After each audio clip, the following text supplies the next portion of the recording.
we'll get into the picks and bans as soon as possible. But let's go over these rosters, man. We've got on the side of Fission or Azingi's team, as whatever team he's called on, it's just kind of called Azingi's team. Yep. We've got Mysterious Azingi himself in the jungle, about to in mid, and then I am the IRS, who is a big Lucian/Corki player. Yeah, definitely. So it's going to be pretty interesting to see for him. And then Indivisible, a little unknown support. I've really never heard of this guy. Yeah, he's a big Nami player. Okay. And of course, you can see on your screen right there, we do have the schedule for today's matches. LolPro versus Fission, which we're talking about right now. And then we're going to have Enemy taking on Noble Truth as the second match for today. That'll wrap it up. Yep. And so, again, talking about the lineups once again. The side of LolPro as well. LolPro has switched their rosters up quite a few times over the past couple months, but I think they've settled on this one. They've got a lot of really strong and young players. And, of course, going over their rosters is going to be Flares up in top lane. Yes, he's been around for a long time. Yeah, he was formerly of the Gamester Gear roster, which was the most recent roster that he was a part of, with his teammate ThinkCard, and, of course, ThinkCard. Sub for the jungle position for CLG in the Hotshot and Friends days. And then, of course, Yusui, you can see on your screen as we jump into picks and bans. He's the mid laner. And, of course, Wiz Fusion and Keith McBreve, AD carry prodigy, turned support.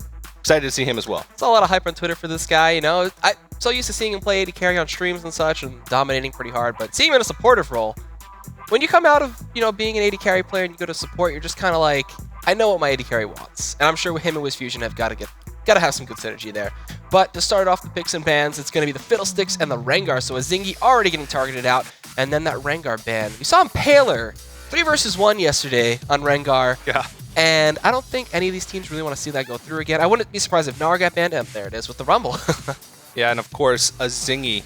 Fission, most people know them as Azingi's team, and it seems to be that's the case for most of the teams that Azingi plays for. It's never the actual name. It's always Azingi's team. Who's Fission? Oh, wait, Azingi's on it. Azingi's team. Okay, yeah, I know who they are. But Azingi, the true wildcard jungler, has a lot of pocket picks. Fiddlesticks, as we can see, yes, is one of those. Is one of those, and that's something that you do not want to put in his hands because he is a devastating Fiddlesticks player. He's got a lot of stuff up his sleeve, though. We could see him bring out the Karthus. We could see him bring out his Lee Sin. It's not too common to see his Lee Sin. He's more of the unorthodox AP-ish kind of jungler, and Lee Sin actually gets banned from the Fission side, so that's going to be pretty interesting to see what they want to go for first pick here for Flares. I'm not too sure what they could go for. There's a lot actually open on the field. No Lucian ban, nothing crazy targeted out from the AD carries with supports, and Irelia for Flares. Flares, throughout the past couple weeks in the Challenger Series, pre-4.19, we're actually playing on that 4.19 patch where the Rise nerfs are live. So, Flares actually was one of the best Rise players in the Challenger scene, but we're probably not going to see much of that this tournament.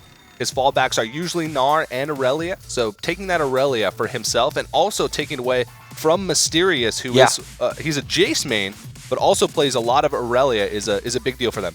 I could actually see Jace not being a bad response to the Irelia top, but you never know what they're going to go for. And we even saw Chump John yesterday in his game in Monster Kittens have a phenomenal Irelia performance, just being that front line that they needed, and the initiation at some point. So we'll see if Flares can fill that role, and it looks like they might be going for their duo bot here for I Am the IRS and Indivisible as they lock in that Corki, and pairing that up with a Nami, you have heals, harass, you have a bunch of extra magic damage you can throw on top of that, and if we do see that Sorcerer Shoe build come in from the Corki, it'll hurt even more. Yeah, this is a lane matchup that Fission loves to play. In most of the games that I've watched from them, they've played Corki Nami. It's something that they go for every single game when they're on purple side. It's very rare to see them pick anything other than Corki and Nami. So we'll have to see what Abu's going to be able to pick up against Yusui's Syndra, because that's one of his strongest champions. Yeah. He was known a lot for his Yasuo play, but of course, Yasuo suffered from a few nerfs, small ones, but they actually had a big impact on how he plays the game. And so he's gone more towards those mage carries. But his champion pool is huge, and Yusui is one of the players to watch as we move forward into this Challenger Series. He was previously not old enough to actually compete. He actually had his birthday a couple months back, I believe, and hit that sweet, sweet age of 17 to finally be able to enter in. So I'm glad to see him here. He streams all the time. He's very informative and has some fun on his streams. And they're hovering over a Sivir. If they go for a Sivir pick here, Corki top?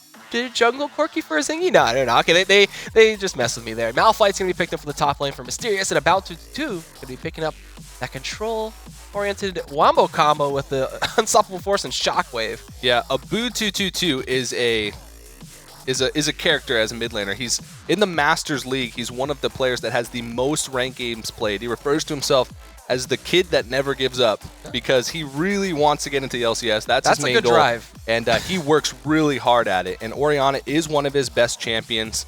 And I'm really excited to see that play. And of course, you mentioned the Wombo combo with that Malphite. And they're saving the jungle pick for last, which is not something that teams usually do.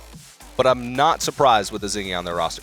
And what I am surprised about is the Sivir pick, because it actually goes pretty well against Corki. You can block the Phosphorus Bomb with that Spell Shield. We even talked about, I think Zyrene talked about it, how the radius of the Boomerang Blade, now you can hit the edges instead of the direct center. Yeah. So that's going to be pretty interesting to see how it affects the lane, as we haven't seen a Sivir game between both of us, at least in our matches. And then pairing that with a Janna, you're going to get the extra boosted damage from the shield that she's going to be able to apply to you. Some good safety in Monsoon and Helen Gale. We saw Hanjaro as one of the big displays of how peely that she can be. She just disperses everybody, knocks them up, and it's just such a tough time to get in onto the AD carry. Yeah, Wiz Fusion has been playing a lot of Sivir. In fact, I think it's by far his most played, not only in ranked 5s, but in scrims and a lot of the matches that they've played, the official matches that they've played.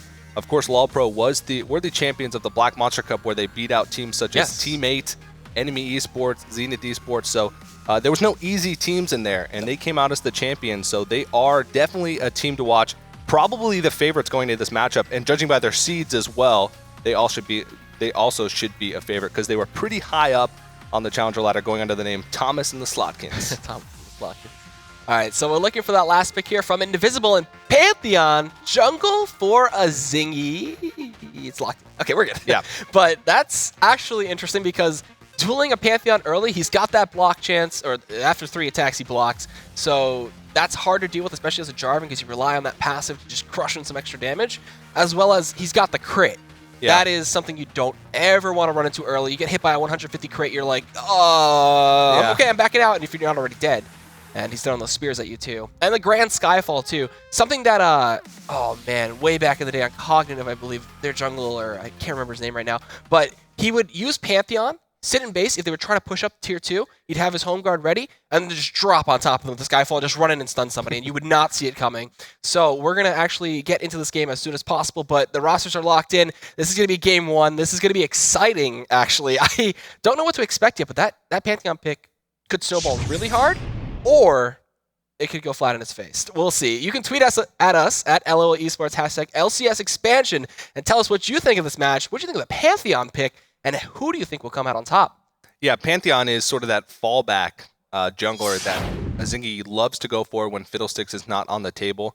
I think it's his most played besides that Fiddlesticks. He doesn't usually like to bring out the Karthus in competitive play, not outside of solo queue. It's really risky. But you said it. If Pantheon does not get snowballing early on and gets far behind, he can fall flat on his face. So really keep your eyes on a Zingy to make sure that he has an impact on that early and mid game, or else Fission could be in lots of trouble. Indeed. I mean, the bot lanes too are going to be something to watch out for. Yep. We saw Nami be a good response coming out from LolPally to the Janna. You just drop the ebb and flow, you keep harassing it out, force out those shields whenever you can, and just try to whittle away at that bot lane and try to capitalize on the fact that they have no sustain coming out from the Janna until level 6 in the Monsoon, but that's for a later point. And then the mid lane matchup, the Syndra versus the Orianna. Yeah. That's going to be pretty big between Yasui and about 222. Level 6, Syndra has some of the I believe, still the highest burst combo potential. You draw out 2 extra balls and you hit for a total of 7, and does a bunch of extra damage. But we'll see how they fare. And then up top, we got Flares taking on Mysterious. Yeah, that's going to be another exciting matchup as well. Aurelia versus Malphite is a matchup that we saw yesterday.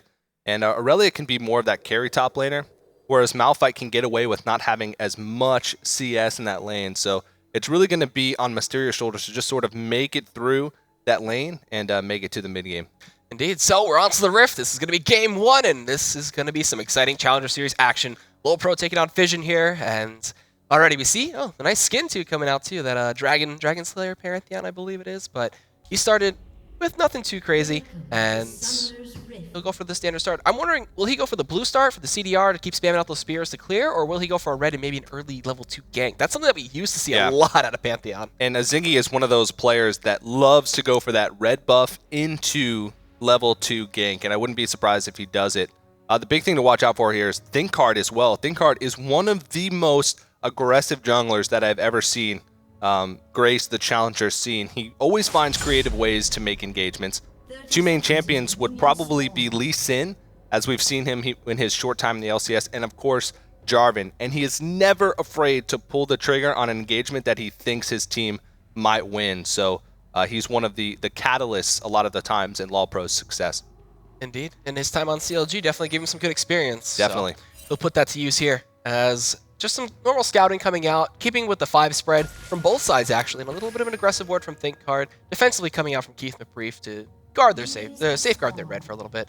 As Indivisible, he'll look to point up that brush or just face check there. He's going to take a bunch of damage. It actually gets the ward on the red, but he's trading out quite a bit. There's no guaranteed stuns or anything, so he'll take a significant amount of poke and have to go straight back to base, which could hurt the lane because IRS is going to be left by himself. Yeah, that was a very risky maneuver there, but they really value seeing where ThinkCard is going to start with this jungle. And they're going to be able to spot him out on the red buff here, but you said it, that's going to set them a little far behind. And Pantheon, he's not the fastest jungle clearer, so without a leash, he might be a little bit low health, and this is going to pretty much tunnel him into only a few options here. And if I had to guess, I would say a level 2 gank might be likely. But going in, just a little bit of poke on IRS, and this is what we talked about. That's the trouble that he's going to run into with Indivisible being a little bit later to the lane. He's already down to about 220 health, and that's tough. Dealing with the boomerang and the shield combination on top of that extra AD hurts so much. And you know what Pantheon's really good at? Level 2 turret dives. Yeah. You get 2 blocks. If you can, spam out the abilities in time. If you get those 2 blocks, then it works phenomenally. And he could also look to contest here, which is what he might want to do. As ThinkCard goes towards his blue, he's going to wait. Oh, Flagging Dragon over. He's got no mana. He's going to go for the auto attack. Gets the spear for the damage. He's going to slow him down quite a bit with the red buff. Going to be able to get that stun and the spear. The auto, he doesn't have enough. He flashed over the wall. He's thinking, no, he went the wrong way. Guessing that ThinkCard would try to juke him over the wall. It wasn't enough. Oriana's also rotating into Abu to get this blue buff for himself. It would help him out a ton in the mid lane. And it looks like they might just throw it over to him. So that actually worked out pretty well for Zingy despite that missed flash. Yeah. I'm not sure what he was thinking there, actually flashing over the wall. I'm not sure if he had a slight lapse in vision from ThinkCard going directly into that tri-bush there. But again, like you said, definitely working out for them. That early blue buff and denying that from ThinkCard is going to be pretty big. Jarvan not quite as snowball dependent as Pantheon in the early jungle, but still Jarvan really likes to get his lanes going as well, and this is going to set him a little bit behind. Indeed. When you can't get an early Cataclysm or an early level 6 on Jarvan, you're really suffering. Yeah. So we'll see the Grand Skyfall most likely come out a little bit earlier for Zingy. Despite it depends actually if he wants to hand this blue over to Abu. If he can do that, that'd work out pretty well for him. Okay, so just stack the blues, get all the XP, and just be a greedy, aggressive jungler. He is spotted up by that ward, though, that Keith dropped out a little bit earlier on. Yeah, not really much that LolPro is going to be able to do with this information.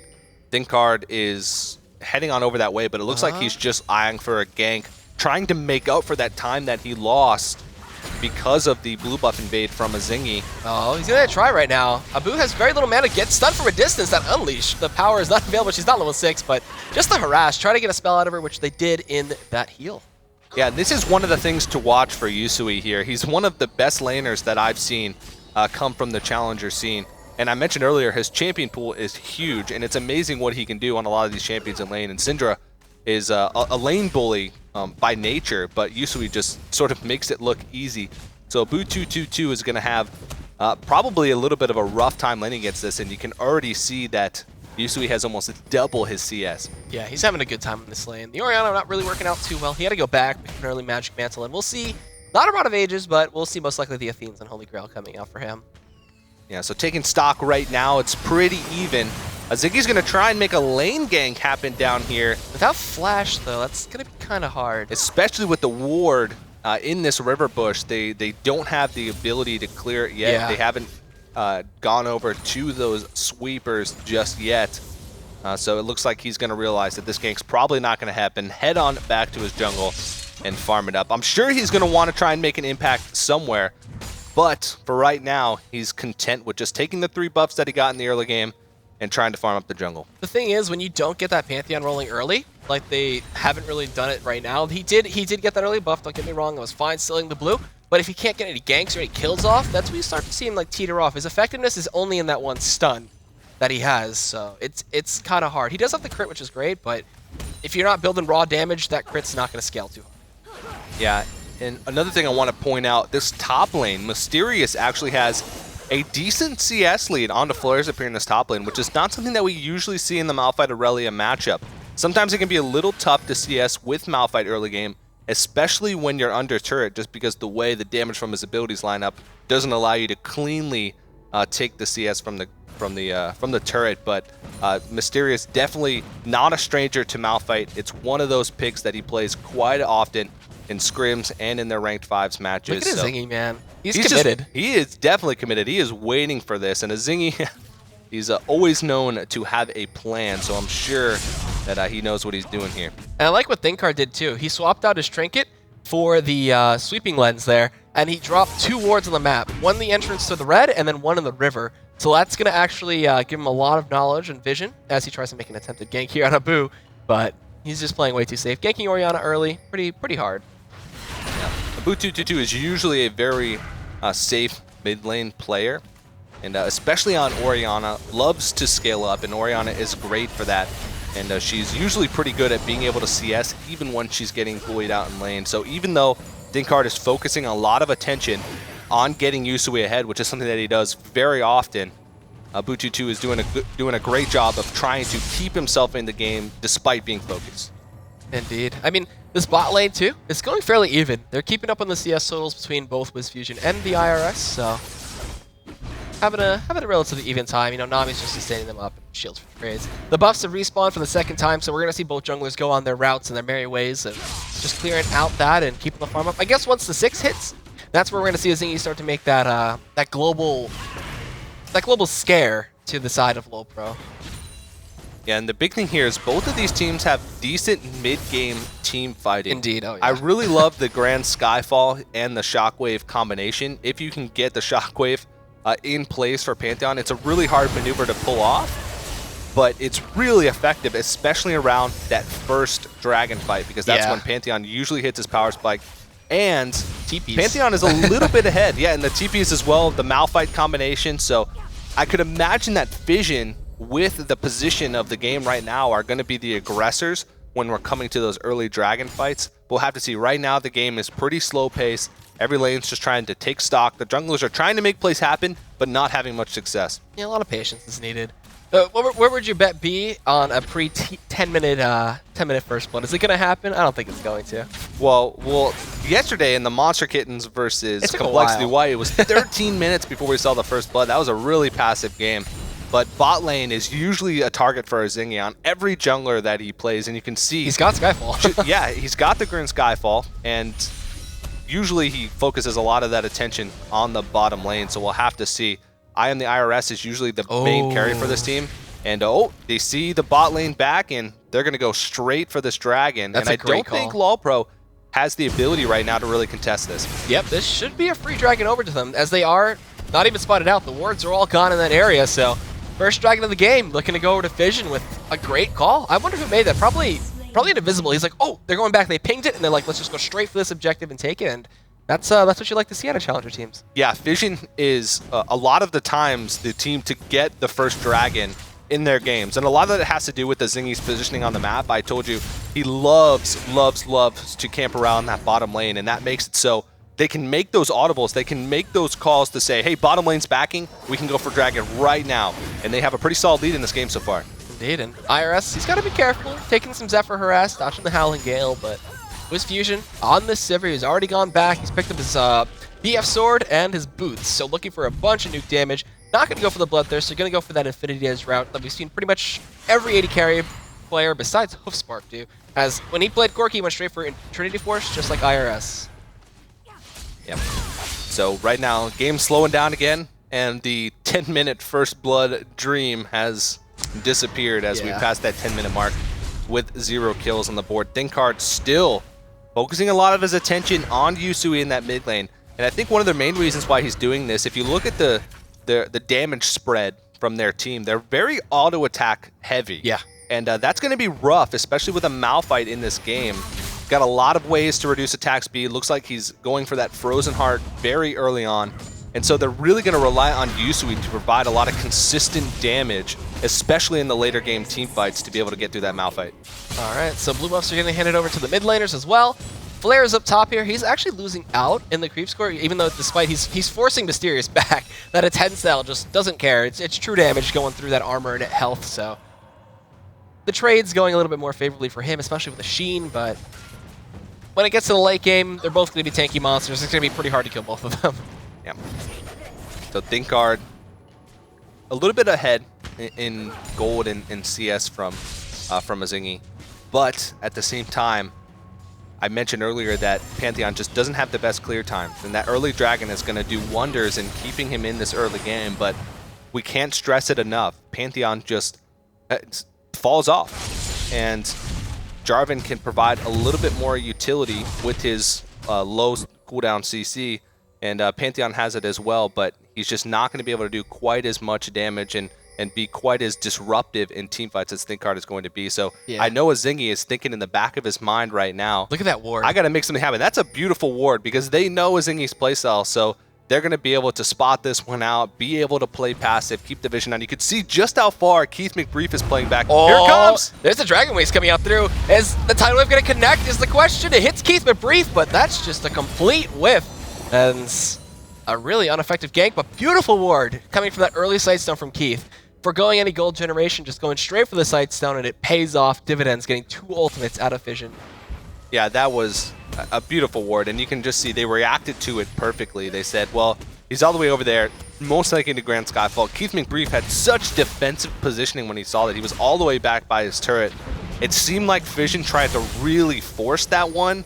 It seemed a little desperate to try and make a kill happen, but at the same time, it's sort of necessary for Pantheon to make those types of moves. They drop the exhaust on the IRS, and Invisible's just going to ebb and flow himself to safety and keep himself healthy, but IRS, he's got to be careful. He's got to heal up. Oh, an aggressive invade coming in here. Nice ball scout to come through to stop Thinkard from just straight up stealing this red.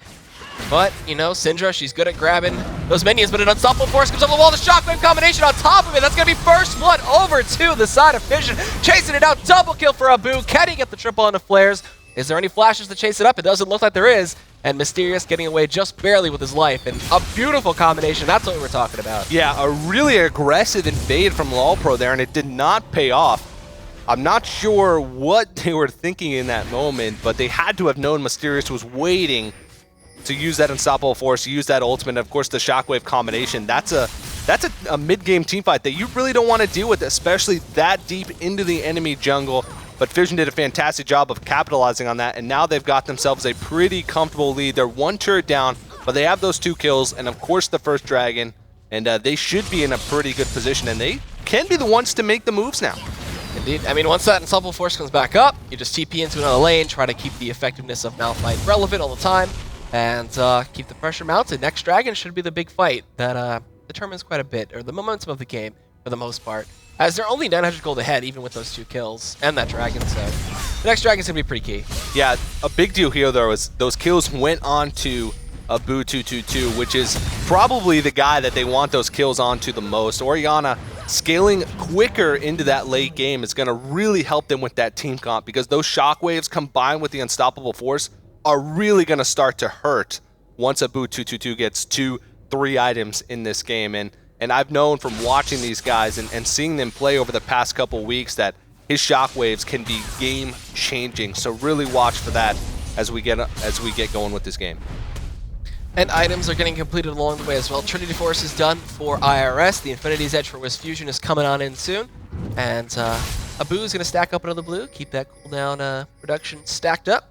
And they know Dragon spawning in 20 seconds, so they're going to try to get as much control of this as possible as Yusui, Brief, and Thinkard make their way in. Just another reward, but they don't care. Pink ward's dropped out, and they're trying to make this a guaranteed success. Yeah, this is something that LolPro has struggled with, and it looks like they've fixed a lot of problems that they had with warding.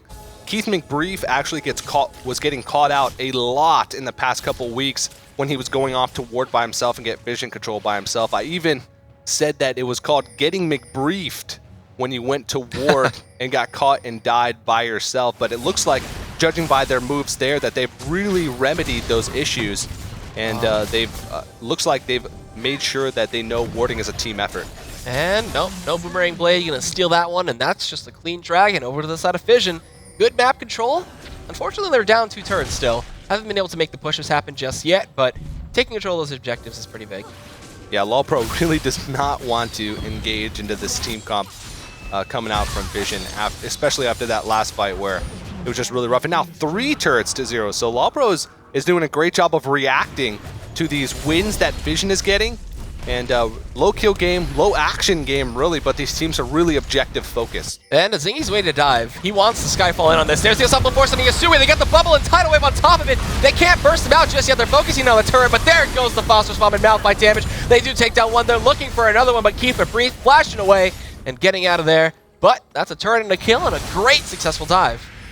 Oh, the teleport back up to the top lane just to pick up on that CS, but that could have gone a lot better for Fission, but unfortunately Abu actually used the shockwave on himself. I think the ball just leashed back onto him right as he used it and missed that one out. So still a victory for them. They pick up the kill, they pick up the turret, they solidify their lead in this game, but that could have been crucial for them. They might even be able to get a second turret if that shockwave had landed on a couple members.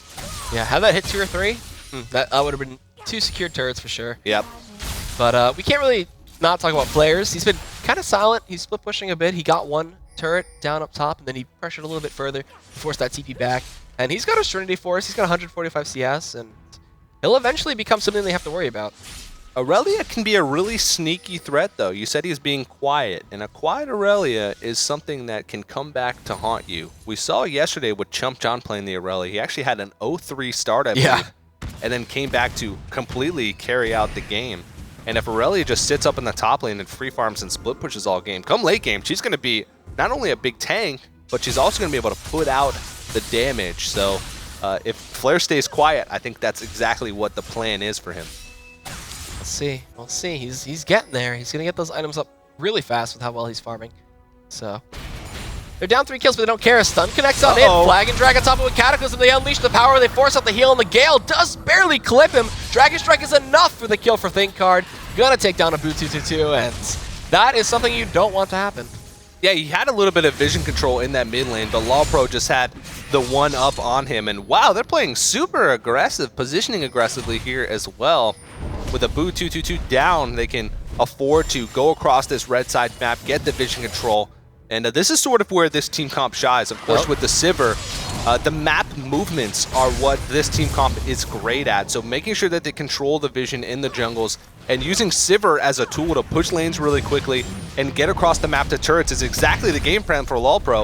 And Flares is down here in the bottom lane doing it as well. So that's 4 turrets to 1. And they actually have that bottom tier turret at about half health too. So Fission is on the ropes here with just trying to move across the map and react to what LolPro's doing. Yeah, it's really tough to react. They might have the global presence of a Zingy, but killing an Aurelia with 2 people is going to be pretty hard, especially with the low damage output that Malphite brings. So we'll see. Equilibrium Strike, trying to bait it out possibly. A Zingy is there back at the tier 2. Ready and waiting to pull the trigger on that. And the AD carries here, both have hit a decent power spike. Of course, Corki with that Trinity Force is one of the largest for AD carries with any single item in the game. So Fission, I don't think they should be afraid to pull the trigger if they find a team fight readily available to them. Dragon should be spawning in, I believe, a couple more minutes, so that's probably going to be the next goal for Fission. But they really need to get some turrets under their belt. There's so many wards in the opposing blue side. There's 2 pinks as well, and they haven't been cleared out just yet, as no one's been able to make their way into that side. They're just too scared. They don't know where anybody from LolPro is. Yeah, and it's crazy. LolPro, despite being down, despite losing a lot of the fights in this game, they are not afraid to go deep in the enemy jungle and place those wards. And I think Fission can actually play a little bit more aggressively in this game and position a little more aggressively in this game because they have the team comp and the team fight to be able to stand up to this LolPro team. Yeah, the team fight is amazing from Fission, but if you get split push, you can't respond. You're like, all right, we want a team fight, we want to say these ultimates for this engage, but they're not grouping. They're not letting us fight. Yeah. So we're forced into their little funnel of we're limited to what they do, and they're not playing their way that they should be. Yeah, and Sivir, I mentioned Sivir has been coming back a lot as sort of that fill AD carry, but LolPro has been the team that's been playing Sivir for a very long time, and that's sort of been Fusion's ace AD carry that they've been practicing for a while, and you can tell that they are very comfortable with this type of style and this type of team comp, just running circles around Fission in this game as far as map control goes. And even Flares, I mean, look at this. He doesn't really have much vision of anyone else on the team, but he's still not afraid to go deep in the jungle and get those wards. Yeah, he can get on no problem. He doesn't care. He's almost got his frozen heart. That's going to be huge for going into these engagements, and a lot of the damage is coming out from attacks, auto attacks from Fission. Yeah. So both teams very auto attack reliant here. So the frozen heart, you can see both top laners going straight for that item. Aurelia, Trinity Force is always the first item on Aurelia, at least most of the time, but going for that frozen heart second. So looking for that damage reduction, and despite it seems like LolPro has had control of the map, but Fission has had control of the fights. And that just brings us to an even game as far as gold goes. 4 turrets to 1 for LolPro, but 2 dragons to 0 for Fission. And now that the dragon is live, LolPro looks like they're going to sneak this one in. Oh, Grand Skyfall's used. He's going to go on top of dragon. It's going to be just a little too late. Yeah. Oh, that's a free dragon for LolPro. So 2 to 1 on the dragons. Fission still in the controlling aspect of that, but now they're starting to lose some of that map pressure, and they're falling behind in gold slowly and steadily. Yeah, they're pushing straight down this mid lane to try and make up for that dragon that they just lost. But Wiz is going bot. He's like, no, we're not team fighting. Just give him that turret. I'm going to push tier 2. Yeah, trading 1 for 1 in this situation is actually a big deal for LolPro since they just picked up that dragon. And he's going to be able to push this tower in and force Fission to make a decision. And this is the type of thing that LolPro loves to do. Make teams make difficult decisions. And if they can't, if they're indecisive for a second, LolPro will take advantage of that and get objective after objective until they win the game. They didn't even let them back either. They chased them straight out to mid, a really good call, just so Wiz Fusion had that safety of knowing that his teleport would not be interrupted. So I was thinking that Fission should have just barreled straight towards Baron, but I'm just a lowly solo queue player, and that probably would have been the worst call possible. Yeah, and I can't help but think that Fission should have been a little more crisp with keeping control around that dragon area, because they should know that their fight is stronger at this point in the game. And it seems like once they realized LolPro was doing the dragon, they were just sort of scrambling. They said, uh-oh, a zingy ult quick, and by that time it was too late. And they made up for it by getting that mid lane turret, but of course it ended up being a 1-for-1 trade, so LolPro in the end comes out on top. Flares is waiting by red 2 to get the flank off. There's no wards to actually spot him out. Oh, this could be catastrophic. There it is, flashing and going and getting a Cataclysm on 2, forcing the flash of about 2-2-2. Meanwhile, Flares is in there. They try to get the level force onto somebody, but this fight is all over the place. A 2-man Howling Gale coming in. Flares is just going to dash on top of it, unleash the power. Shockwave only connects on a Keith. That's going to force Flash back out from Mysterious. They're chasing out everybody. They're just dying one by one, going down into Visible Falls, trying to stay alive. Mysterious, the bouncing blades. Will it be enough? No, it's not. He tries to get the boomerang blade for the kill, but they're going to be content with getting a 4 for none. Maybe the full ace here. Are they all going to die? Yasui coming in, looking to throw that orb over. Can he get the stun? No, he cannot. Even making a second.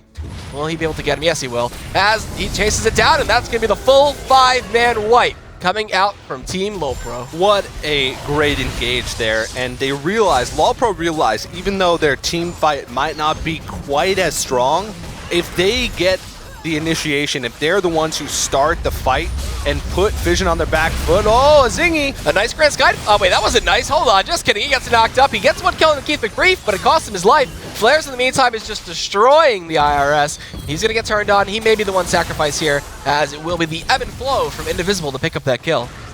Yeah, that was just a fantastic engagement by LolPro.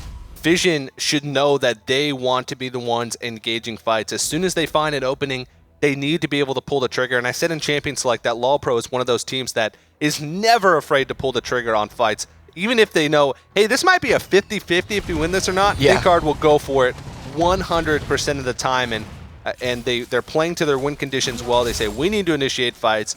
We need to keep them scrambling, and that's exactly what they're doing, being able to pick up that inhibitor. Yeah, that last big mid fight was a big showing of how Fission needs to team fight on their own terms, because Shockwave hit only 1, a Supple Force hit 2 targets that it really didn't matter. So yeah, this might be just maybe a lack of confidence or nerves from Fission, because I really like this team comp that they've built for themselves. They have a strong mid game. They had that Pantheon early to get them through. They got the first 2 dragons, but then they really just didn't do anything with it. They got complacent. And with the champions that they picked, complacency is not something that they can afford to do against a team that's so decisive with map movements and engagements as LolPro. And now it looks like Baron is going to be the next objective here for LolPro as they have full control of this. That one pink board was the only thing to spot them out and give them any sign. With Grand Skyfall still on cooldown, it looks like this Baron is going to go down pretty quickly. They do get spotted out and they will retreat. Don't want to risk a Baron throw when you're this far ahead.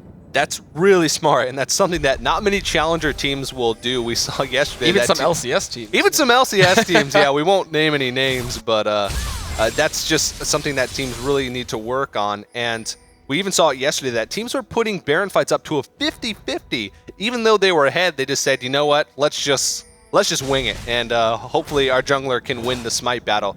But LolPro playing it smart. Again, realizing that they're not going to win games by making risky objective calls. Look at this. Flares, this is a phenomenal play for him. He's going to keep the pressure on the bot side, make sure that's a 4 versus 4, and keep Mysterious away from any kind of engagement here. They're going to scout it out, get the pink ward. They do use the scrying orb. I like that. I love that item in this situation. And look at this. Mysterious, he can't do anything. He's getting chunked out. His 10 style is just keeping the flares alive, and now he's going to whittle away at these Nexus turrets. Yeah, he just can't do enough damage to fend off flares, plus a double wave of super minions, so he's really struggling here. Yeah. And on the rest of the map, LolPro is really without the fear of a Malphite ultimate to start off a fight. They're free to just get as much vision and as much Baron control as they want, and they realize that this is the right time to make the call to go to the Baron, and I don't think Fission has any way to contest Grand Skyfall was used. He's going to scout it out, but Baron is nowhere near low enough for a steal. He tries to get it for a stun, and now Lord Baron is going to have his way with him. Auto attack and get out of my pit, says Yasui as he unleashes the power. And Shockwave comes in. They're trying to get the steal here. Oh, he saw it! He got it with the rocket. IRS. Oh, man, just claiming that one for himself. And I don't have any witty IRS puns, unfortunately, but a good job by him. Now they're chasing down the flares, but they can't really guarantee a killing him just a little too fast. He just gave LolPro a tax audit with that Baron steal. But I mean, that's not even a 50-50. That's just a miraculous steal. Smite's still up, too. He didn't use it. Yeah, and that's, ThinkCard's got to be thinking, wow, I really messed that one up for my team, because not even using Smite and getting stolen by not even a big one. That was just the big one. Oh, it was the big one. It's because of the skin, it looks a little okay, yeah. Well, it's still just a rocket in general being stolen out from the Smite. Just not the greatest. And Azingi tried to go for the miraculous steal himself, but that's going to keep Fission in the game, at least for now, for the time being. Indeed. The inhibitor has respawned, so that's going to give them some relief of not having to worry about those super creeps coming on in. And they haven't cleared out this little blue minion there. He's been sitting there the entire time denying them a blue buff. So that was about like 9 minutes, I believe, of them without having that blue spawn timer. Yeah, and that just shows you, that basically sums up the entire game for Fission here. As soon as that one team fight where they lost came about, they lost complete control of their jungle. Azingi is really afraid to move out really far. Abu has not gotten many blue buffs this game. I think only one that he's had under his belt as well. So that's just really rough for them. He is rapidly approaching that 3-item mark, which if he can manage to land his shockwaves in these team fights, they could turn around, because we've seen many games where one single shockwave can change the entire course of a game. But his shockwaves have been really underwhelming so far. Look at this. Is this a Keith McBrief? Is this a Keith McBrief? No, it's not. He's not my face check. Yeah. All right. They keep it safe. They're looking to get that dragon timer, as LolPro did get it beforehand. They need to make a fight happen, though. They have the Baron buff. They have this explosive engagement, but they just haven't really been able to find much. Aside from that one fight in their jungle by that red side early in the game where they got first blood and that second kill, they really haven't been able to make an initiation happen. Everything else has really been on LolPro's terms. Yep. And that's not something that they can really afford to do. And I'm curious what they're going to do once this Baron dissipates, because LolPro has been controlling the map even with the Baron buff pressure that Fission could apply. It just seems like LolPro has control of this game. I mean, Flares, he's kind of just playing 1 versus none at this point. He's just farming down bot, keeping the wave push. He'll teleport in if he needs to. He's got no wards actually to go into besides that one in the mid lane. And look at all these pinks just covering everything besides in the Baron area, making sure that there's no wards there, that they have complete control of that river. And when you're thinking as Fusion right now, you're like, how do we stop Flares? How do we get the engagement we want? They're not letting us group them up or funnel them into a small area to use that unstoppable force or shockwave. they're feeling, they have to be feeling a little down. I mean, they can't do what they want to do.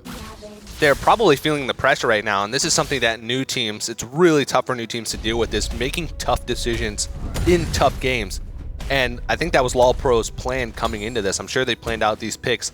The Sivir is the catalyst in that type of team comp where you're just roaming around the map, and at any point you could pop that on the hunt, take a turret, and what are you going to do? It's so hard to make those split-second tough decisions when you're an inexperienced team. You can't run away from on the hunt either, especially with the Janna aura coming in too. Yep. You're so fast, like, and then IRS has to be careful. And then Aurelia is just fast in general, especially with that Trinity Force. They have so much cleanup potential on that team. We saw it in that mid lane fight that LolPro initiated that Fission tried to run, but it was just not enough, and they ended up getting a full ace. Jeez. They try to push down bot, but you know what they do? They just make it a race. They're going to go straight down mid and push that, and they force the back out of a boot 222, and IRS is going to commit to this. I mean, they're going to need him for the team fight, if anything, but it doesn't look like one's going to even happen as the tier 2 just falls down in an instant, and they're just going to make their way up towards this tier 3. Yeah, Fission actually just made the decision for LolPro there themselves. LolPro will win a base race 99 times out of 100 with this team comp, and they don't even get anything out of it in that bot lane. A little bit of farm, but that's not much. The one saving grace for Fission in this game is somehow they've managed to keep up and farm in most of these lanes. And actually, IRS, who I mentioned earlier, he's usually the main carry for Fission. He's actually ahead of CS of Fission. So he has the potential to carry one of these team fights. But like you said earlier, there's no wards. They have to fight on their terms. There's no wards. That red area is completely dark. Yeah. Jeez, such great control from LolPro. This is what you like to see out of Challenger teams. Great war control, having complete knowledge of the map, and keeping everything in your hands. I mean, this is their game to throw or lose in either case. Yep. And Indivisible, I mean, he's nice gonna bubble. check. He does flash, but he gets stunned up there. Knocked him for the Howling Gale as well. They unleash the power on top of him. A two-man Shockwave with the Supple Force does nothing but double kill as they're trying to chase out more. Can they get anything? Aurelia has joined the fight, but a two-man stun comes in from Yasui. They're focusing down Mysterious, the tankiest target, and Flares kill him, no problem. As Flares chases down onto IRS, he cannot get him. That's a 2-for-2 exchange, and that was a Baron to Fission too. And LolPro somehow made it even.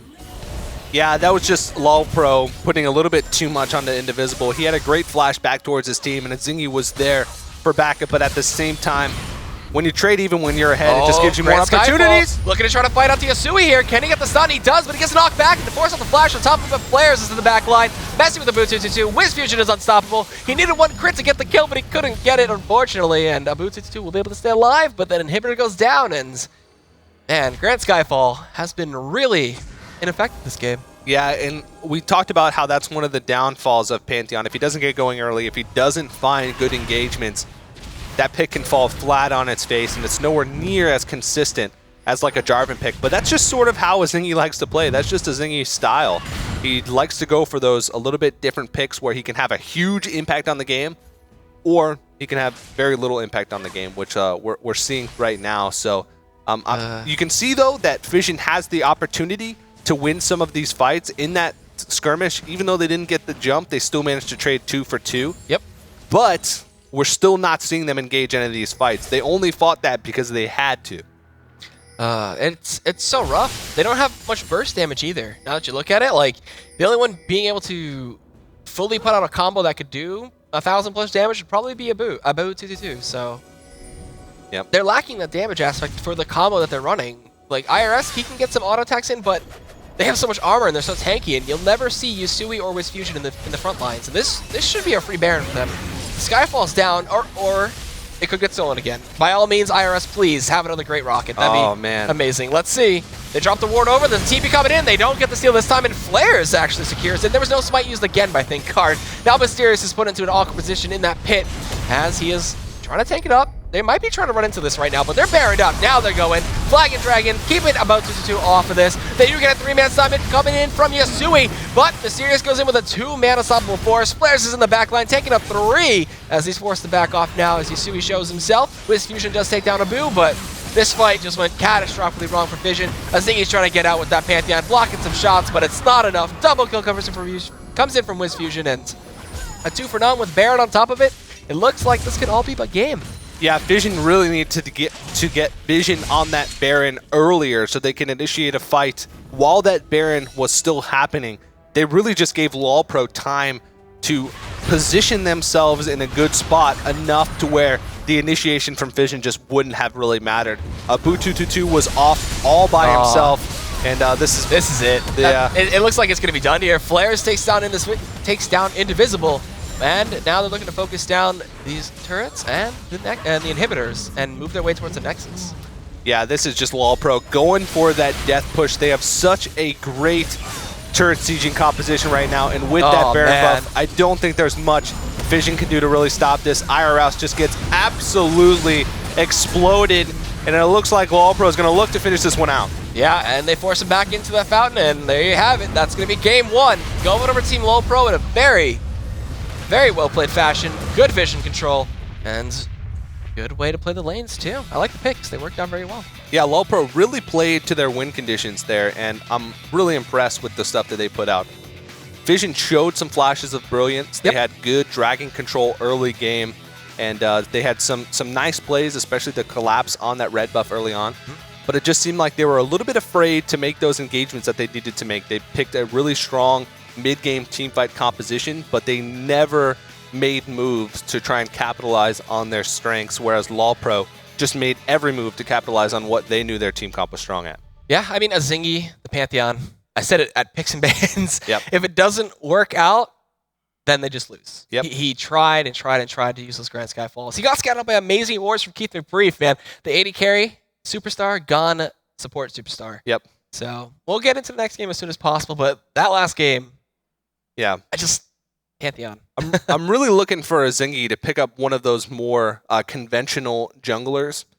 Pantheon was great in that situation, and I like their idea to try and change it up and maybe get a lot of that early pressure down to get a huge lead and snowball.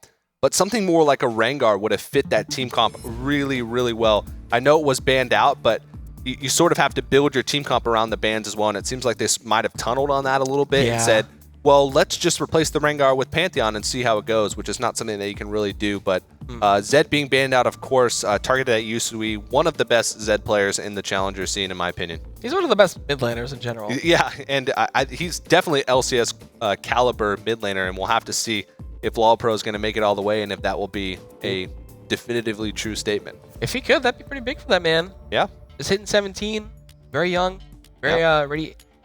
Very ready and able. My hand's too old, too rickety. I can't press the keys as fast anymore, unfortunately.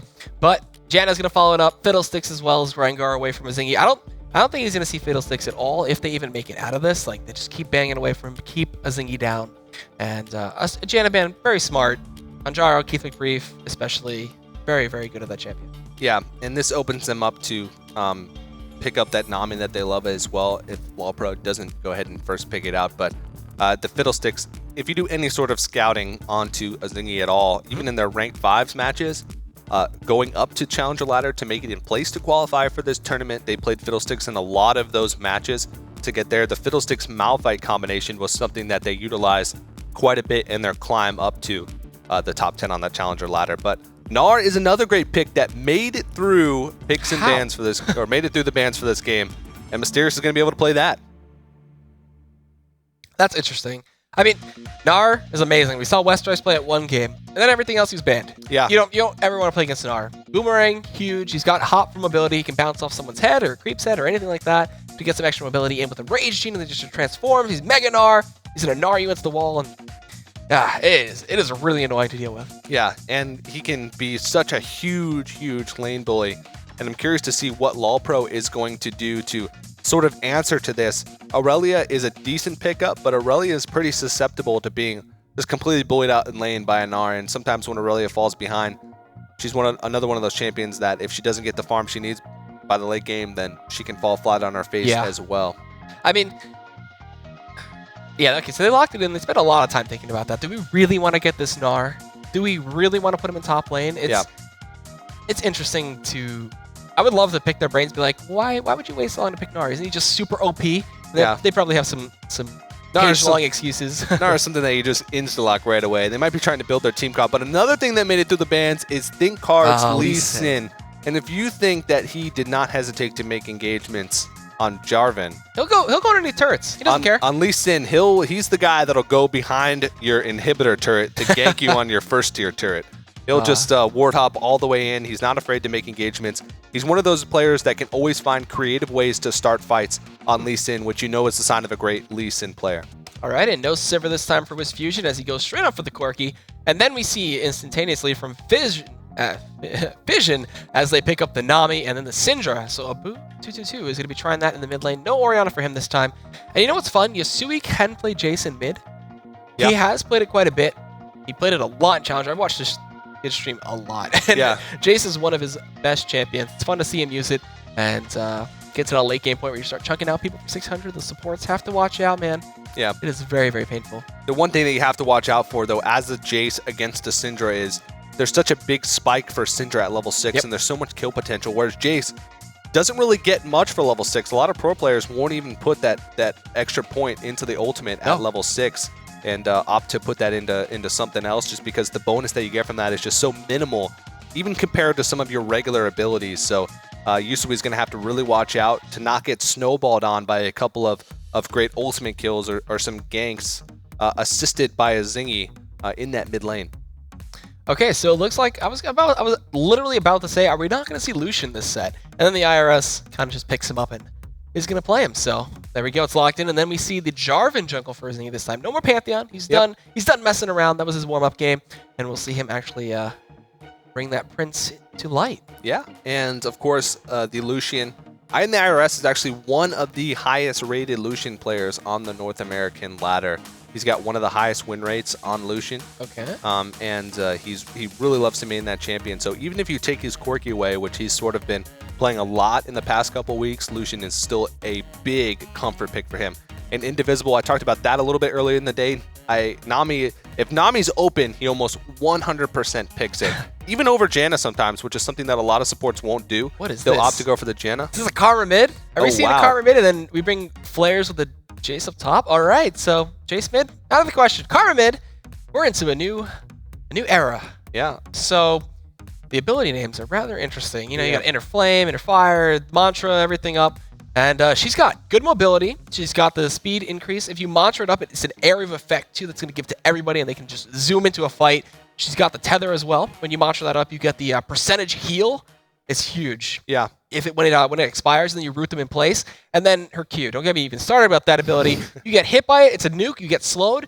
And then if you're mantra, it'll put a circle around you. You get stuck in it, and then you get slowed again. And it's so annoying to deal with, especially as a Syndra who's trying to poke you out, but then you're just like, wait, Karma can do the same, and you're like, oh, I gotta back up. And this really sort of fits into LolPro's style that we saw in the last game. Karma is sort of like a mild replacement to Sivir. They really want to go for that more abusive AD carrying Corki, but still have the potential to be able to move around the map quickly and gain a lot of control. And also, we said Yusui's champion pool is just crazy. It's so deep. All right. It's more like a champion ocean. Champion ocean. All right, so if you guys want to tweet at us about the matches, what you think about the Karma pickup, tweet at us at LOL eSports, hashtag LCS expansion, and we'll read those out. Not read them out, but read them to ourselves and see what you guys have to say. And we're going to get into the game as soon as possible. We have the second game here between LolPro and Fission eSports, as one of these teams is going to advance to play Team Coast. Yeah, and that's going to be a tough matchup for them. Even after making it through this one, Fission on the ropes again. They had a little bit of a rough game despite a decent start last time. And if they lose this one, they're out of the tournament. Their dreams and hopes. I know Abu 222, the kid that never gives up, his dream to get in the LCS. Time. Yeah, well, I know we'll see him more in the future just because of that nickname. But if they lose here, then they are out. Their dreams of being in the spring split of the 2015 LCS would be over. So you know that they're going to be focused and ready to try and take this game away from LolPro. And they have the competition to do it. You know, you got that Gnar up top, man. We'll see if he can become a pesky nuisance to Flares and win that lane out. But Flares, man, I'm sure he'll commit to split pushing this game too. Like, he did it so well in Aurelia, and maybe we'll even see an early invade here from LolPro. Yeah, this is they have a great level 1 team comp. Karma is one of the best fighters early on, and Braum as well. In those level 1, level 2 skirmishes, Braum is just a great pick to have, and you really don't want to go head first into that. The slow connected, and they forced out a flash already. Look at that Mantra Inner Flame coming on through. Jeez. You have to get away from that, or they would have definitely just caught up to him. Yeah. So Fission, in their mind right now, they have to be thinking, we have to be more decisive this game. This game is going to matter even more than last game because Jace, Karma together, it's going to be even harder for them to react to those map movements in time this match than it was last match. So they have to be formulating a plan in their head right now. They have a little bit stronger lanes this time around. Gnar can be a lane bully. Syndra can be a lane bully as well. And Nami Lucian sort of bundled into that same lane as Thresh Lucian. They can provide some really intense bullying in lanes. So I know Fish is going to want to try and get ahead early. Mysterious is going to run into flares, but he dodges the shock blast. That was pretty big for him. But he doesn't have to go back to base and heal up. He'll just be fine. With the Doran shield up top too, there's two routes you can go for the start. You can go for like a really auto attack eccentric heavy harass build with the Dorans and your potion, or you can go for the I'm going to sustain, I can take some poke. I'm going to use this Doran shield to just make sure I stay alive and don't die in this lane, which is the route he's gone for. Yeah, so no lane swaps decided to go for this game. Haven't really seen many lane swaps over the course of this weekend either. It seems like teams have shied away from that. With the going away of sort of those really hard carry ADs, like the Tristana, the Kog'Maw, the Jinx, teams really don't feel the need to go for those lane swaps anymore because they feel like they can just have a safe lane regardless with those mid-game spiked AD carries. Yeah. Okay, so red buff was just taken by Zingy, and he's looking for a level 2 gank. Oh, this could be pretty dangerous. Let's see. He's going to look for Wiz Fusion. He's got to go before he hits level 2, though. Yeah, he's got to make sure they don't get the Valkyrie. There you go. Flag and drag does not connect. A good flash keeps Wiz Fusion alive, and fortunately no bubble to lead that off. And Mysterious up top, taking a bunch of damage from the Shock Blast combination. He's forced to flash out. Wow. That's rather interesting because he could have just gotten away just by walking on out of there, but I guess taking the safe route in the flash. Yeah, this is one of the big strengths of playing Jace up in the top lane is most of the time you're going to be up against melee champions. Now, of course, Gnar, when he's in that regular form, the mini Gnar form is a ranged champion, but still, Jace is just so good at being able to harass and go aggressive in those really early levels. Mysterious already having to blow his flash, that's going to be huge. Thinkard is all the way deep in the enemy jungle. Zingy didn't go to his blue. So now Thinkard is like, okay, Zingy's camping bot again. I'm going to get a free buff. And do to him what he did to me last game and steal his blue. So I'm not sure if this is the correct call. I would have just gone for a standard clear, but he gave up his buff and now he's going to be 2 levels behind. Yeah, this is not a standard 3 buff swing that we usually see. We usually see the 3 buff swing come from when one team has a big advantage over the other team in the level 1, but Zingy basically just conceded his second buff over to Thinkard, trying to get his bottom lane ahead. And I mean, I said it last game, and this game sort of just solidifies that Zingy loves to camp around that bottom lane. Tried to gank twice in level 2 in the bottom lane. Oh, so nice damage coming from Yusui and Abu222. We haven't really talked about them too much. They just trade the harass out, and you can see Karma actually shoving a Syndra out of lane, which is rather uncommon from these matchups that we've seen as of late. Syndra usually just being that bully, but the Karma pick, we've seen Bjergsen and LCS even pull it out, and you can get a pentakill and have some fun with that. Yeah. See if we'll see some pentakills from Yusui this game. They're actually going to get counter ganked here. Level 3 Zingy still has his red buff. Gotta be careful. They can't really dive it completely. Ooh, Sonic Wave connects on Abu, but he's fine. Yeah, it seems like despite Fission having pretty decent lane matchups this game, they're still falling behind. Up in that top lane, Mysterious, his CS is getting almost doubled, and he's being consistently pushed into his turret, which is not something that we usually see out of Gnar players. And Abu222 in the mid lane as well is falling a little bit to Yusui. Might be because he doesn't have much experience laning against that Karma as Syndra, but nonetheless, he's falling a little bit behind. You rarely see Karma mid. And that's something that could be just a pocket pick for Yusui. That's a really smart thing to do in these lower round tournaments. So, again, Thinkard making his presence known in the mid lane, going to keep some pressure out and keep that tier 1 taking some serious damage. A Zingy down bot, man, can he get like a star on his account or something that says best bot lane camper? Because he's been down here for the past almost the entire game. He got red buff and just sat down the entire time. It's the first thing that Zingy does every game is he goes down to bot lane and he pitches a 10. Oh boy, but here comes Lee Sin from behind. Indivisible does have his flash available. He'll try to get away from that last auto attack. He does get stunned up though. The concussion blow is doing huge amounts of damage, but Thinkard's forced to flash away. They teleport in the Gnar. As they go in and they decide on target, they're going to try to look for Keep It Brief, but the stand behind me can be used to get in front. of enemies, so able to just dash his way out of there. That was a very, very close fight, and Fission almost came out ahead. Yeah, there was a little bit of a, I think, too quick of a teleport coming out from Mysterious. He actually should have baited them a little bit further back. Yeah, and he actually didn't have any of his rage bar filled up, so it was sort of poor timing. There's not much that he can do that early on besides land a boomerang for a slow, especially with no items except for Ninja Tabby and Doran Shield. He's not going to really help much in those mini skirmishes early on unless he has, unless he's able to transform. So a wasted teleport maybe, but that's going to be really great for Flair, some of that top lane, who gets some free time to CS, still holds on to his teleport for maybe a first dragon fight. But LolPro right now has about a 500 to 600 gold lead just from being ahead in lanes at this point. Very, very good sign for them.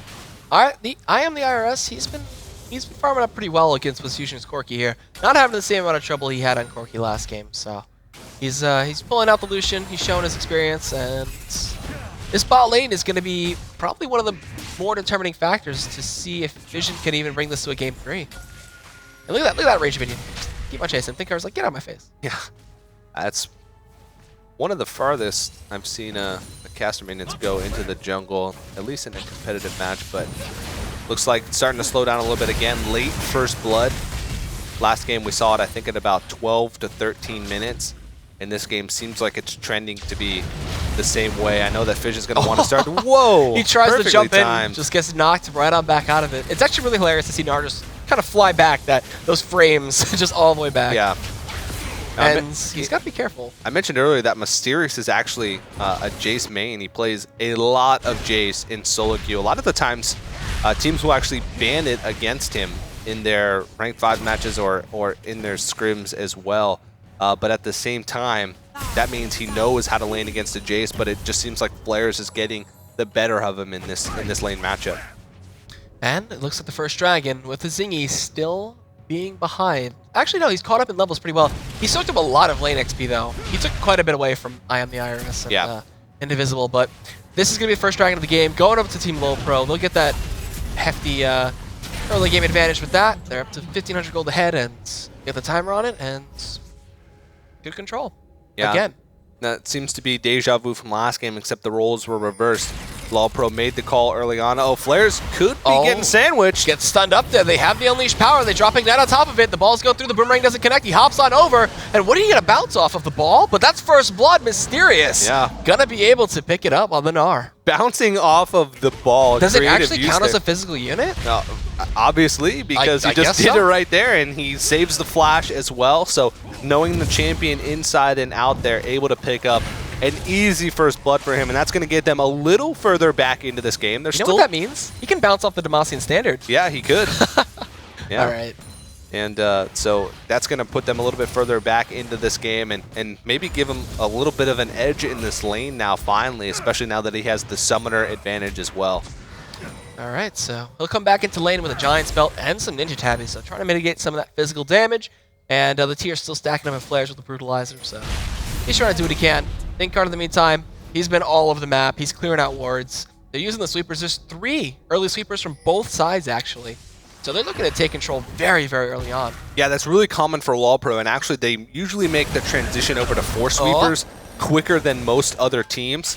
Vision, not so much, and I think they're going to want to focus a little bit more on Vision this game than they did last game because of how they actually lost, which was over just conceding Vision control over and over again. Mysterious. He's going to walk straight on into it. As he's forced to use his flash away, they cannot go completely in. Oh, wait, safeguard. Sonic Wave, if it connects, go for a flash kick. No. Nice little side step there from Mysterious. He'll get some good trade damage, too.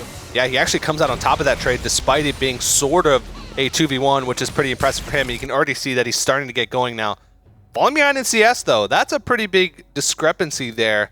And it seems that that's how most of their lanes are going, except for the bot lane. He's going behind the tier 1. Oh my god! He's coming in. Let's see if he can get that Cataclysm through the Valkyrie there. Will force out a flash from his fusion. The bubble connects on the Keysman Creek. He'll just stand behind me and get right back out of there. Yeah, Zingy has pitched about 3 tents now down in that bottom lane. One. It's just a whole family field trip, man. They're just going camping in the mountains. I don't think I've seen a Zingy. had a short appearance in the mid lane, but wow! Flares is the wall. Good stun coming through with that boulder toss. He will get knocked back, but he's out of Mega Gnar farm, so that's probably going to help him out quite a bit. Boomerang comes in and picks up the kill. Mysterious on that Gnar. A nice 1v1 kill for Mysterious up in that top lane. That's going to be great for him. And we all know this is one of the reasons why Gnar is banned, because in those 1v1 situations, he's great.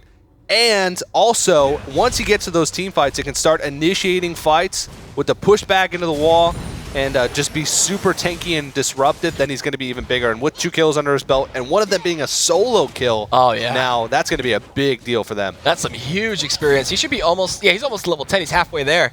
So he's going to be having a great time against this Jace now. Once he goes back, he'll be building towards, I believe, either a Sunfire or a Randuin's, whatever he wants to do with that Giant spell. And then pretty much Flares can't kill him. Yeah, then it's going to be pretty much game over for Flares up there. Usually, a lot of Gnars will tend to go, if they're feeling like they can bully out the lane, we'll go for that early Brutalizer and just sit on the Brutalizer. Oh, okay. Oh, wow, okay. So he's actually going to go ahead and do that right after the Giant's belt. So that's going to give him a little more harass potential. Now that he feels a little more comfortable in that lane and he feels like he can win that matchup, he's going to start going over to maybe a little bit of damage. And down here in the bot lane, I am the IRS. He's been farming up. He's got his BF sword, so looking for an Infinity's Edge first. And he's farming up pretty well. He's keeping that minor lead over his Fusion. Dragon is going to be respawning in the next about 2 minutes, so we'll see teams get their control over there. While Zingy, this should be called a Zingy lane instead of bot lane, because he is just down there all the time. And Flares has given up on top, so he'll make his presence known in mid or harass out a boot 222. Uh-oh, they're about to meet up, though. You can see on the mini-map there. Oh, just Dragon Strike. Okay, so not gonna commit anything too crazy. He's got Cataclysm too, so he could try to gank out mid and counter it out. Down bot, Keith McGreeve. This is the Braum power, man. Just so manly. Propping that Unbreakable and getting those auto attacks in for the passive. They do flash in. They're going to get the Fissure on top of it. Tidal Wave comes through, and Wisp Fusion can't do anything here against this Lucian. I am the IRS going to take him down, looking for another kill onto Keith McGreeve. He gets stunned up. McGreeve, can he get the kill? Yes, he does. The bubble comes out from Indivisible, trying to keep his AD carry alive, but it's just not enough. Ebb and Flow is up in a couple seconds, but no mana as Mysterious TPing on in. Goes into Mega Gnar form.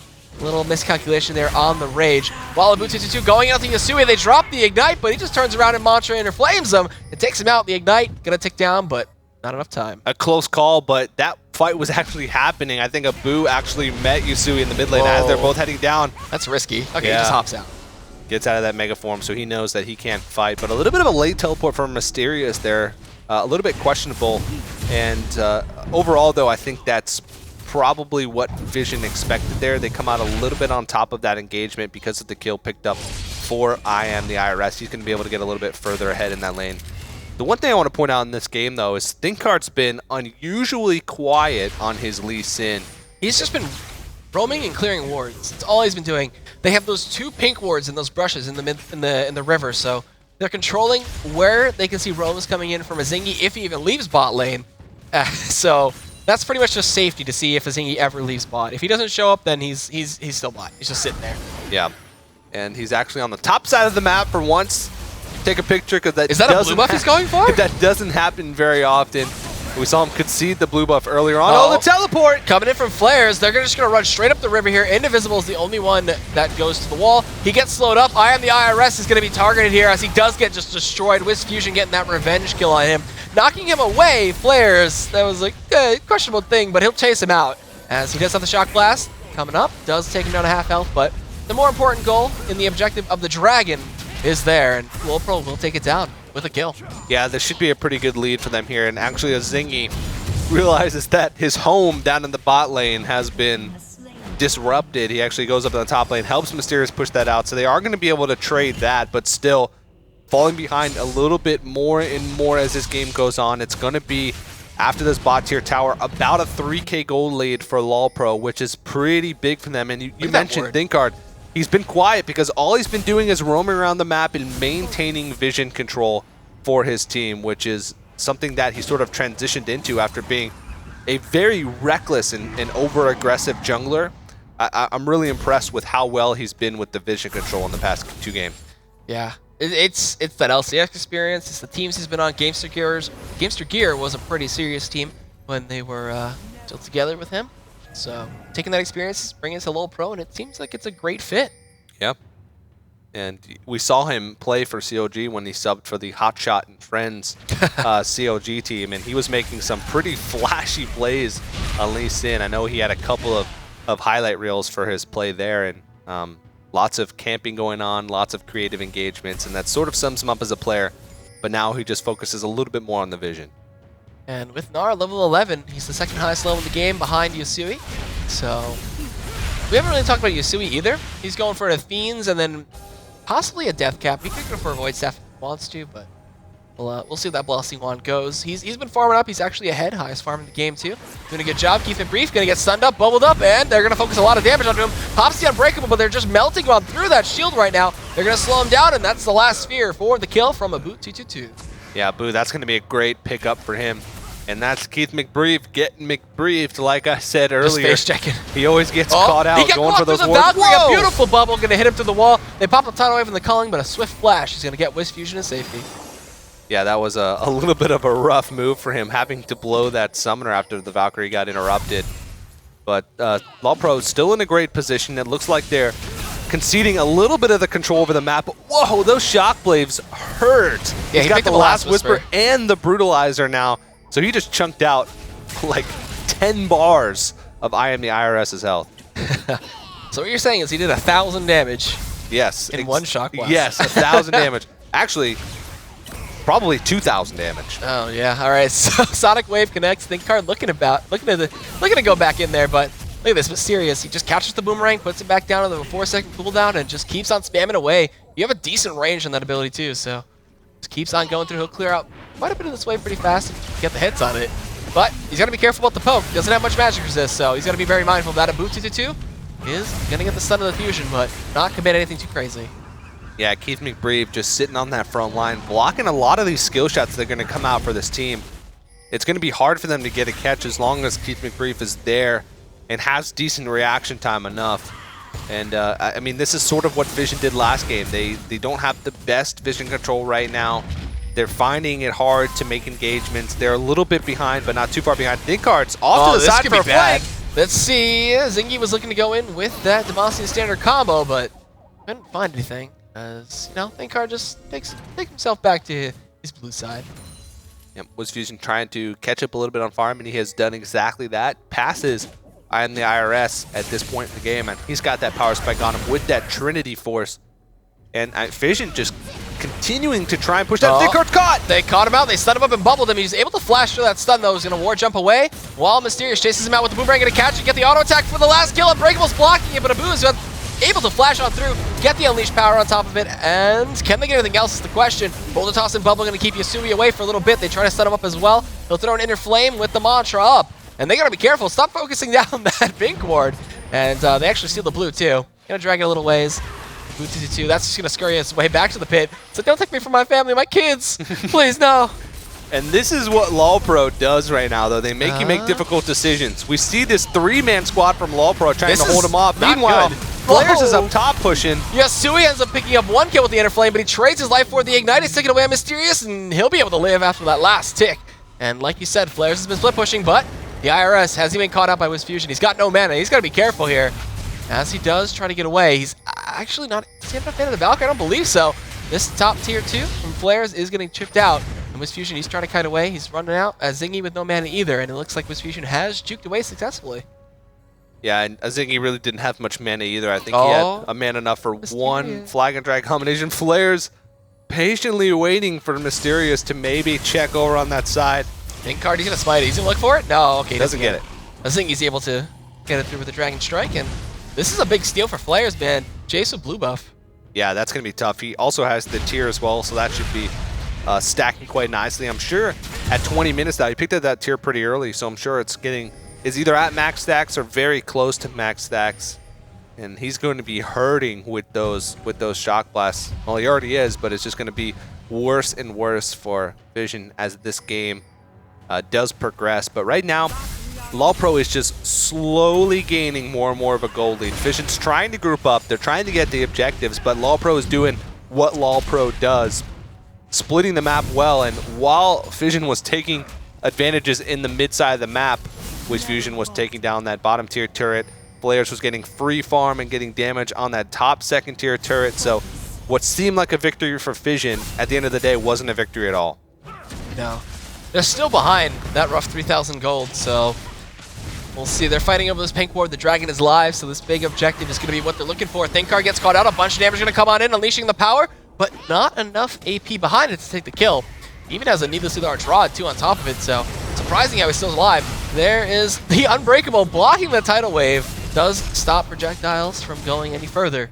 So very good use of that. As now this dragon fight is still evolving. Can they get it? The steal comes in, and it will be Thinkar with the smite to take it down. And this is a horrible fight for Fission. Mysterious goes in, gnawing everybody back in. He does take down Braum with that. And I am the IRS finds Yasui, but Mysterious left with his fusion. He does end up falling, and this is going to be a quick 2 for 4, maybe for 5. Thinkar comes in, and that's a full wipe again. LolPro coming big with that. Was Fusion with the double kill, and they get the dragon a full ace, and that has got to feel really bad. Yeah, this is starting to look a lot like last game. Fission held in a little bit longer than they did, and it seemed like that fight could have been okay, but Fission really tried to force it. And not only did Thinkar manage to jump in, get the steal, and quickly get out of the dragon pit, but they also got an ace and handily won that fight, so they're going to be in a really good position picking up another one. And Fission, they were just so split up in that fight. Everybody was focusing a different target. You can see by the health bars on LolPro that a lot of them are getting out of that fight with just little bit or slivers of health, and Fission just not able to finish off a single target. Yeah, that last fight was really chaotic too. You could see them kind of scrambling around, like, where are we going to go? Who are we focusing? And you could tell that the communication there was a little off. So yeah. The one thing about Fission that I've noticed in the past couple weeks is that they might lack a little bit of a definitive shot caller. A lot of the players on the team are really vocal, especially Abu222 is usually the one who talks the most on their comms, but as far as someone who's there to say, hey, we're going to do this right now, we're going to go in right now, whoa, they just don't have the definitive person, and it shows. They're going to commit to this dive here. Flares is going to get absolutely blown up. Mysterious comes in, Keith with Brief going to get bubbled, and that's a big 2 kills for them to pick up. They could do this into 2 quick turrets. Yeah, this is a great move by Fission here, and you're right, I think they can probably get this second tier turret. The wave clear actually is really impressive here from LolPro, so maybe not. Yasui is getting huge, almost that 3-item karma, and he's putting out so much damage. Yeah, I like what he did with the Void Staff, but hold on real quick. Fusion's going forward. He's got that red buff, trying to slow somebody down with an auto attack. Flashes forward to commit to Mysterious here. Auto attacks come in, and Mysterious knows he said he tries to trade. Meanwhile, Yasui and Thinkar, they're going to go big, trying to pick up some kills for themselves. Looking for a Zingy here. Tempest Cripple combination comes in. Monster up Q, but no. Inner Flame will not be enough. Fusion with a rocket from behind picks up the kill, and now they're going to teleport in flares and look to get an inhibitor of their own, possibly. Yeah, and Fission, it seemed like they had the upper hand going down that mid lane, but they took so much harass. They grouped up for Yusui to be just able to poke him out and did enough damage so that they could clean up the fight and maybe even take an inhibitor. Oh no, Abu222 is going to die. It was going to be the Sonic Wave from Thinkar diving on in here with Fusion, looking for more blood, as he is very, very hungry for this win right now. They ping back, and it looks like they're going to go straight for Baron. Yeah, Fusion didn't even have the best start, and now he's 5-1-1 in this game, 168 CS. He's about 20 CS ahead of I Am the IRS, and he's got those 2 huge items, the Bloodthirster and the Trinity Force, and this is just a wonderful bait. They know that Fission's going to check into this, and I don't really think Fission has much of a choice. You can see their vision right now on the minimap. They don't see the Baron area. Here's the flank! Oh, they're going to go straight on in for Posh. Fisher comes out from Keith McBrief. They're going out to all the targets. They focus down the Nami, but a 5-man Gnar comes in. Mysterious just trying to do what he can, but it's just too much for the little guy or the big guy, depending on what form he's in. But that's a quick 2 for none. Now, LolPro, they are a little bit low on health here, especially Virus, and they're just going to do the same thing over again. They know that Fission had absolutely no time. Zengi check in. Oh, they barely missed that Sonic Wave, but they're coming back in. They monster up the shield. They're going to get in, and Unbreakable going to block that stun to come out from Abu222. They're chasing it out. They want to get these kills. They're just showing off at this point, looking to see if they can just close it out by kills, force that surrender or something like that. They chase down to a Zingy there as the Inner Flame connecting, the slow going out, and Wiz Fusion is godlike. Yeah, that's going to be really rough. Oh, 7-1-2. no. Oh, no, Abu! The Winter's Bite coming in. Abu222 is going to get chased out here. They flash forward, get the monster up in their flame, and it just slows him just barely. They look for the Sonic Waves, and he's just dead. They chase him out, and it will be Yasui getting the kill. Mysterious from behind, though, going to get knocked out of his hob. He's trying to turn around, but he just came in and is just going to die again, as he does pick up 1 at least, and that's going to be a double kill. He picked up 2, excuse me. The Boomerang coming out from the back picks up Keith Brief, and Yasui finds himself a double. He almost got into that Mega Gnar for him, which might have been able to pick him up another kill. But nonetheless, even if he had managed to pick up almost a clean ace there, they're still falling so... Fission is still falling so far behind. They got super minions pushing into their base from that inhibitor down. They're almost 10k gold down. They've lost all of their map control right now. You can see the vision on the map. It's just littered with... they have wards a little bit around that mid lane, but LolPro can just come up right now, get control of that Baron, force him out, even wait into the bush like they were doing. And LolPro, it doesn't seem like there's much that they can do to lose this game at this point, besides maybe a Baron throw, but it looks like they're in the driver's seat and it's their game to lose. Yep, just like last game. If this is the LolPro we're going to see going into this whole expansion tournament, I would be pretty scared. Yeah, definitely. Whoever comes out top of this match has a tough one ahead of them. Team Coast is the winner from the second match in this bracket, and so we saw them play yesterday. They had really impressive stuff. But Fission's got to make some desperate moves here to try and get back into this game, because sitting in their base and bleeding out is not the way they want to go out, I don't think. So making a couple more last pushes to try and initiate a good fight, try and contest this Baron, is going to be their last hope. Yep, and the pink ward's already laid out towards Baron, so we know LolPro could go for another Keith McBrief and try to bait them into the brush to face check. And they'll just try to bait it out. They're sticking around towards that area. I think Card and Flares have showed themselves top, as they want to get the tier 2. Last tier 2 of the game remaining for Fission.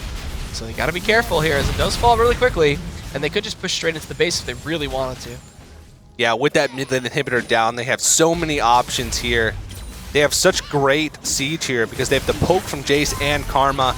Oh, wow. They're just going to brute force this one. Yeah, Keith McBrief taking it up, gets that fissure out, but only hits one. He might lose his life here. That turret doing so much damage to go with the Cataclysm. Mysterious gets a 12-man Gnar on the Yasuoing with Fusion. The two big targets and a big scatter of the week comes in with 4 balls on it. As now the Cully chases in on the flares. He's trying to get away. He tries to dodge it, but takes all the damage. And that's a huge fight. Looking for more, possibly. Think Card. Does he have a ward to they're just going to ignore him?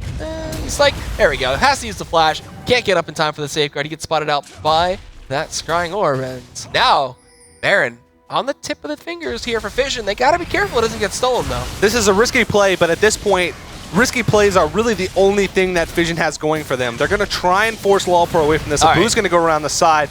This should be a relatively easy dragon pickup, but we'll see what Thinkard can do. He might actually end up killing Abu here. He's going to be careful, get scattered back, and now Thinkard is going to run away. But Azingi, he's almost lost his life to this Baron. Thinkard does pick up the kill out of Abu 2, but Baron goes into the favor of Fission. I guess overall that was pretty work for them. They did get that 3 kills and the Baron, so pretty good for them. Yeah, Abu 2, he did go down, but he did his job. He pushed Thinkard off the Baron to allow Zingy to take it. Actually had the Zony Sourglass available. Didn't use that. Kind of one of those things you're like, oh, I forgot. Oh, God. Yeah. Still, though, like I said, did his job. They did pick up the Baron. LolPro's going to pick up this Dragon, which is going to sort of bring back that close to the 10,000 gold lead. I believe it's about 8,000 right now. But this is where Fission has to make moves. They have that Baron buff on. They're not going to really have many other chances in this game to come back. The stall of their comp is not the greatest, and they know that they're going to be weaker in that siege situation because of the Karma, because of the Jace. And so I know that they can't just sit in their base and be complacent with this Baron buff. They have to go out there and make risky plays because their tournament life is on the line with this game. And this Gnar has been playing pretty well, man. Mysterious, he landed a 5-man Gnar, but nobody could follow up. He landed that 2-man Gnar into the wall to start that whole fight after the Cataclysm, which was perfect. They got the 2 big targets. That's what he needs to do. Get them knocked into the wall, get them stunned up, and then just let the team just rip away at them. So you can see LolPro now, they're not playing as aggressively, and that's giving Fission some room to move, and they're going straight down mid. Yeah, and this is a good move here. They have to be careful not to be poked out too much, but at the same time, like I said, with this Baron, they got to make moves. They got to try and do something. They have to try and make something happen with this Baron buff. And you know, they're trying to poke it out using Gnar to his effects, but just doesn't matter. And the Unbreakable is going to block the Boomerang completely, and he can't catch it back, man. Gnar's going to be pretty upset. So right now, I'm taking stock. 8K gold lead still for LolPro. This game is still anyone's to win, I think. LolPro, it seemed like they had a really great grasp at Fission with a great engagement on that top side inhibitor turret. Were able to pick up a couple kills. bring back the gold lead a little bit more towards them, and of course getting that Baron buff. But it just seems like they're not going to get anything off of this. They're trying to get control of their own jungle. They didn't get any turrets off of it, and it's going to be back to square one for them, really. And I think LolPro, as soon as this Baron buff goes away on the side of Fission, that they're going to go back to that aggressive style that we've seen from them in this past 2 games. Yeah. Baron has about, I believe, 30-40 seconds left. So we're going to see them push through here. Holyfrost comes out, and they can't get through this. The rockets, the phosphorus bomb, the inner flames coming out from Karma is just too good. Yeah, it's just a little bit too much for them to handle.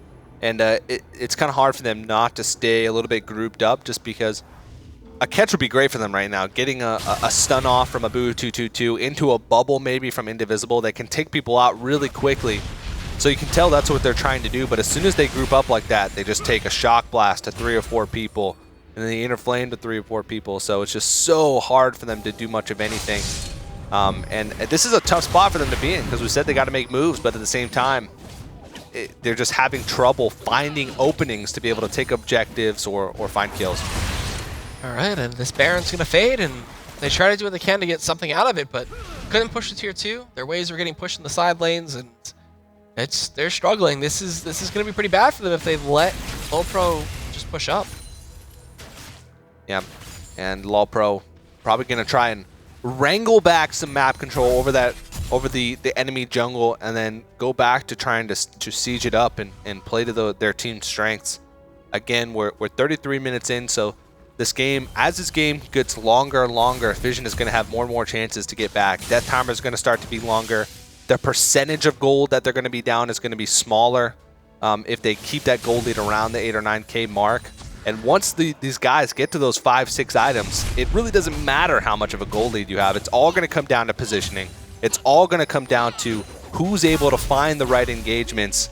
And I think that's going to be, now that this Baron is gone, now that Fission doesn't see themselves having any openings, they're just going to try and stall as much as possible and find those good engagements to get themselves back in. And again, they keep trying to pressure down mid, but, you know, the split push comes in from West Fusion. Flares holds off Gnar, and it's hard. It's going to be 3 versus 4 up here, though, so they're going to be able to get a bunch of damage down to Keith McCreef, but not through the Unbreakable. Gnar comes in with the Gnar onto Flares, and he knocks him to the wall, stuns him up quite a bit, but can he actually duel this out flat? No, it doesn't look like he can. Flares has the Miramana just completely whittling away, and Flares just decides to retreat. He's going to try to hit with the Shock Blast, and actually doesn't. Those creeps are going to be able to block it, and now the chase is on, but with insanely low cooldowns, Flares is going to be able to get to the brush, teleport out, and that's the end of that fight. And he actually teleports to the mid lane to join his team, and they're going to go for this push here. Fission is caught way off guard, and they're not going to be making back in time. They're on the wrong side of this fight. Yeah, what an awkward position for them to be in, and a great call by LolPro. It doesn't look like they're going to take the risk and go for this, but they do have a little bit of damage on the top side inhibitor turret, but it looks like they're going to say, you know what, maybe this isn't the best idea. Let's go ahead and back off. All right, so an almost brilliant call turns into a just a quick safe retreat. So, gotta say that was a good idea, good thinking, but a good response from Fission comes through, and so they can't really get anything out of it. Yeah, Mysterious trying to get that 1v1 up onto Flares, really close. If he had managed to land that Shock Blast, I think Mysterious probably would have backed off of that one, but you can see just how closely matched these guys are in a 1v1 situation across the board. And a Boo 222 though, he really needs to get going. He's 50 CS behind, a couple kills behind. He's got 2 full items to Yusui's 4 full items, so that's a big discrepancy in power there with these guys. So he's really going to want to catch up in this game if they're going to have a chance in coming back. But like I said, the later this game goes, the closer these guys get an approach to 6 items and 5 items, then closer it's going to get. This is really forced right now. He does get a 4-man Shockwave, but that doesn't look to be enough. They do get the Gnarls, but he puts him into the Shockwave wall, into the Cataclysm walls, and Indivisible goes big, getting 1 kill. It's still a 1-for-1, trading out the jungler for the top. They're still fighting this one out. Yusui gonna go big, taking down a Boo 222. That's a big amount of damage gone. Thinkar barely getting out with that Sync-Guarded Flash, but Yusui's left with the IRS, and he takes him down. And Wiz Fusion looking to come back in here. Valkyrie's over the wall. He's going to try to kill him with the heal, and he does. And that is going to be a 2-for-3. A absolutely closer than you would think fight. Yeah, and this is sort of the problem that Fission's had in killing the single targets and their focus in the team fights. You can tell they're all using their ultimates on different people. It was a good initiation. Boomerang. He got him. Let's see. Gonna be able to chase him down. One auto attack would be enough. It looks like the Boomerang. No, barely so misses.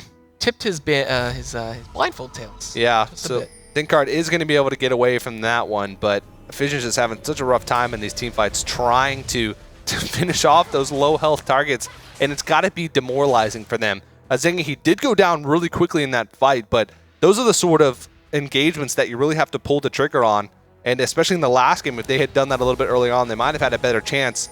They did get the Gnar ultimate into that Cataclysm wall, which was a great disruptive way to start that team fight, but their focus was just all over the place, and so many players got away with just slivers of health.